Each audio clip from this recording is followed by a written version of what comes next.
Back here at the University of Colorado, the first bye week in the rearview mirror. We are back, game week, Utah on Saturday. Coach Prime spoke about 20 minutes. He gave some updates on health. He said he expects the team to be healthier. Of course, we're going to have the injury report coming out. Is that today or tomorrow? Tomorrow with the injury report. He did say, though, that they expect one running back back.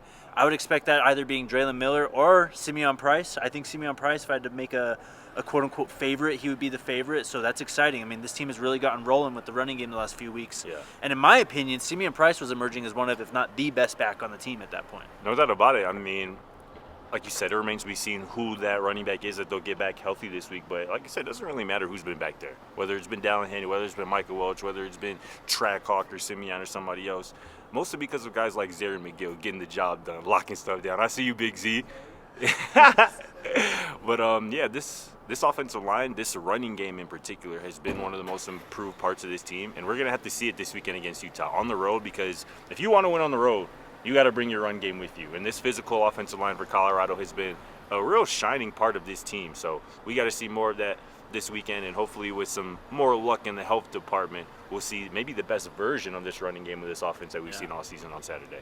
So last year it was a drumming. Colorado took it to Utah here at Folsom Field. The year before that, really tightly contested game between backup quarterbacks. Not going to be the case for Colorado this weekend, but Utah dealing with something with Devin Dampierre. It seems like an ankle. I saw a crazy picture of him with a brace on, having it spatted over. I mean, it looked like he was wearing he had like a transformer, like a robot leg or something. At that point, why are you in the game still? Exactly. Especially if you have a capable backup, which clearly it sounds like they do, according to Kyle Whittingham. Mm-hmm. This somebody, Isaac Wilson, right, was the guy last year who played a lot, and he was the presumed backup to Devin Dampierre this year. But this Bird Ficklin kid has apparently stolen that backup job from Isaac Wilson, and like I said, let Whittingham tell it, they have the utmost confidence in Ficklin to start and get the job done on Saturday if they need him to. But whether it's Dampierre, whether it's Ficklin, Coach Prime was asked about it today. He was like, listen, we're not preparing for two quarterbacks. We are preparing for their scheme.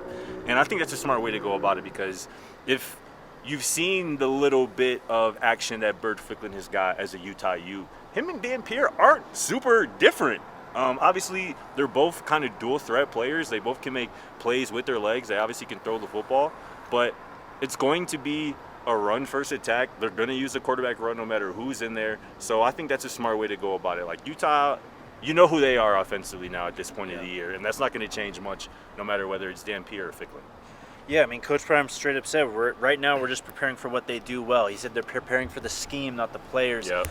You mentioned it. Kyle Whittingham's really got a type at quarterback. He loves those dual threats, maybe even more so focusing on running the ball than passing the ball at some times. So I think Coach Prime has a great point. I mean, what he said there, that's exactly what you said too. I mean, Utah just has a style. That's what you're going to see on Saturday, no matter who's at quarterback. We spoke to Cam Michael for the first time. That was awesome. Obviously, this kid has gone through a lot in terms of injuries to get on the field. Finally gets on the field 2 Saturdays ago against Iowa State. Yeah. The speed is so apparent from him, too. I asked him, do you think you're the fastest player on the team? He said, without a doubt. Then Quentin Gibson comes on the podium right after him. He gets told about what Cam said. He instantly was like, hell no. You know the hell I'm fast on the team. No, he said Cam is not faster than me. He's probably second fastest, though.